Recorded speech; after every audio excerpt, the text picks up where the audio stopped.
वैष्णो देवी को सभी शक्तिपीठों में सबसे दिव्य माना जाता है और लाखों लोग यहाँ उनके दर्शन के लिए जाते हैं।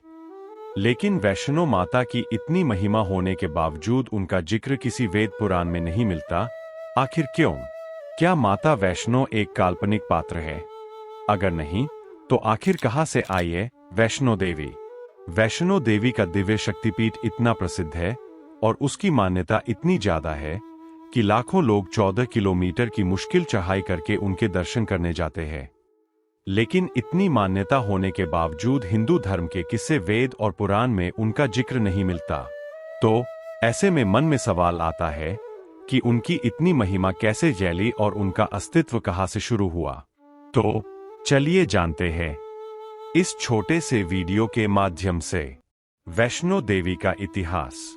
वैष्णो देवी के प्राकट्य की कथा भागवत में आती है। इस देवी की कथा दुर्गा सप्तशती में भी है, लेकिन वेदों और पुराणों में इनके नाम का सीधा जिक्र नहीं है। कहते हैं कि अधिकतर पुराण हजारों साल पहले लिखे गए हैं, परंतु वैष्णो देवी का ज्ञात इतिहास लगभग 500 से 1000 वर्ष पुराना है। शायद इसलिए इनका वर्णन पुराणों या वेदों में नहीं मिलता। वैष्णो देवी को त्रिकुटा और वैष्णवी के नाम से भी जाना जाता है। वैष्णो देवी के जन्म की कहानी भगवान विष्णु के वंश से जुड़ी है और उन्हें महाकाली, महालक्ष्मी और महासरस्वती का अवतार माना जाता है। मान्यता है कि वैष्णो देवी का जन्म दक्षिणी भारत में रत्नाकर परिवार में हुआ था। उनके बचपन का नाम त्रिकुटा था। बाद में उनका जन्म भगवान विष्णु के वंश से हुआ, जिसके कारण उनका नाम वैष्णवी पड़ा था। तब से ही उन्हें वैष्णो माता कहा जाने लगा। वैष्णो देवी यात्रा भारत की सबसे प्रतिष्ठित तीर्थ यात्राओं में से एक है, जिसमें हर साल लाखों श्रद्धालु भाग लेते हैं। मां वैष्णो देवी और इस तीर्थ यात्रा की शुरुआत से जुड़ी कई किंवदंतियां और पौराणिक कथाएं प्रचलित है। देवी वैष्णवी का जन्म। माता वैष्णो देवी की प्रसिद्ध कथा के अनुसार जब देवी मां राक्षसों से युद्ध में व्यस्त थीं, तब उनके 3 प्रमुख स्वरूप महाकाली, महालक्ष्मी और महासरस्वती एकत्रित हुए। उन्होंने अपने सामूहिक तेजस या आध्यात्मिक शक्ति को एकीकृत किया। सामूहिक तेजस से एक चमकदार श्वेत प्रकाश प्रकट हुआ। इस संयोजन से एक कन्या प्रकट हुई। जब देवियों से पूछा कि उसे क्यों बनाया गया है, तो उन्होंने उसे समझाया कि उन्होंने उसे इसलिए बनाया है ताकि वह पृथ्वी पर रहे और अपना समय धर्म का पालन करने में व्यतीत करे। अब तुम जाओ और रत्नाकर और उनकी पत्नी के घर जन्म लो, जो भारत के दक्षिणी भाग में रहते हैं और हमारे महान भक्त हैं। पृथ्वी पर रहो, धर्म का पालन करो और आध्यात्मिक रूप से विकसित हो जाओ ताकि तुम चेतना के उच्चतर स्तरों तक पहुंच सको। एक बार जब तुम चेतना के उचित स्तर को प्राप्त कर लोगी, तो तुम सृष्टिकर्ता विष्णु में विलीन हो जाओगी और उनके साथ एकाकार हो जाओगी। देवियों ने उसे आशीर्वाद दिया।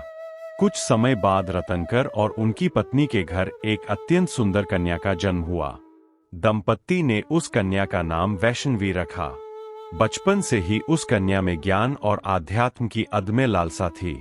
इसके बाद वैष्णवी ने ज्ञान की खोज में अपने अंतर्मन की खोज शुरू की और शीघ्र ही ध्यान की कला सीख ली। उसे यह एहसास हुआ कि ध्यान और तपस्या ही एकमात्र ऐसा मार्ग है जो उसे उसके लक्ष्य के करीब पहुंचा सकता है। वैष्णवी का भगवान राम से मिलन। सृष्टिकर्ता विष्णु के साथ एकाकार होने के अपने गहरे उद्देश्य को समझने के बाद उन्होंने सभी घरेलू सुख सुविधाओं को त्याग दिया और ध्यान के लिए जंगल में चली गईं। इस बीच भगवान राम अपने 14 वर्ष के वनवास के दौरान वैष्णवी से मिलने आए। उन्होंने उन्हें कोई सामान्य प्राणी नहीं बल्कि भगवान विष्णु का अवतार माना। वैष्णवी ने तुरंत उनसे अनुरोध किया कि वे उन्हें अपने में विलीन कर ले ताकि वे पूर्ण सृष्टिकर्ता के साथ एकाकार हो सकें। भगवान राम, जो जानते थे कि यह सही समय नहीं है, ने उन्हें रोक दिया। उन्होंने उससे कहा कि उपयुक्त समय अंततः कलियुग में आएगा जब वह राम कल्कि के रूप में अवतार लेंगे। राम ने उन्हें ध्यान करने और त्रिकूट पहाड़ियों की तलहटी में एक आश्रम बनाने के लिए भी कहा। वैष्णवी ने जैसा कहा गया था वैसा ही किया। उसकी महिमा दूर दूर तक फैलती देख महायोगी गुरु गोरक्षनाथ, जिन्हें भगवान राम और वैष्णवी प्रसंग का साक्षात्कार हुआ था, ने अपने सबसे योग्य शिष्य भैरवनाथ को उसकी खोज करने के लिए कहा। आश्रम का पता लगने पर भैरवनाथ ने वैष्णवी को गुप्त रूप से देखना शुरू कर दिया और वैष्णवी के असाधारण सौंदर्य पर मोहित हो गए। उन्होंने वैष्णवी पर विवाह के लिए दबाव डालना शुरू कर दिया। इससे वैष्णवी नाराज हो गईं और उन्होंने अपनी अविचल गहन साधना जारी रखने के लिए पहाड़ों में भाग जाने का निर्णय लिया।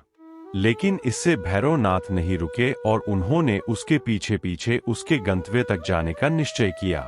वैष्णवी बाणगंगा, चरण पादुका और अर्धकुंवारी में विश्राम करने के बाद अंतः पवित्र गुफा पहुंची। जब देवी के लाख प्रयासों के बावजूद भैरवनाथ उनका पीछा करते रहे तो उनके पास उन्हें मारने के अलावा कोई चारा नहीं बचा। वैष्णवी देवी ने गुफा के द्वार के ठीक बाहर उनका सिर काट दिया। भैरवनाथ को अपनी गलती का एहसास हुआ और उन्होंने क्षमा याचना की। सर्वशक्तिमान मां देवी ने भैरवनाथ पर दया की और उन्हें वरदान दिया। वरदान यह था कि किसी भी भक्त की तीर्थ यात्रा तभी पूरी होगी जब वह देवी के दर्शन करने के बाद भैरवनाथ मंदिर के दर्शन करेगा। वैष्णवी ने अपना मानव रूप त्यागने का निश्चय किया और एक चट्टान का रूप धारण कर सदा के लिए ध्यान में लीन हो गईं। इस प्रकार 5.5 फुट ऊंची चट्टान के रूप में, जिसके शीर्ष पर 3 पिंडियां है, वैष्णवी का सभी द्वारा सम्मान किया जाता है। ये पिंडियां श्री माता वैष्णो देवी मंदिर नामक पवित्र गुफा के गर्भगृह का निर्माण करती है, जहां भक्त अत्यंत श्रद्धापूर्वक प्रार्थना करते हैं। जय माता दी।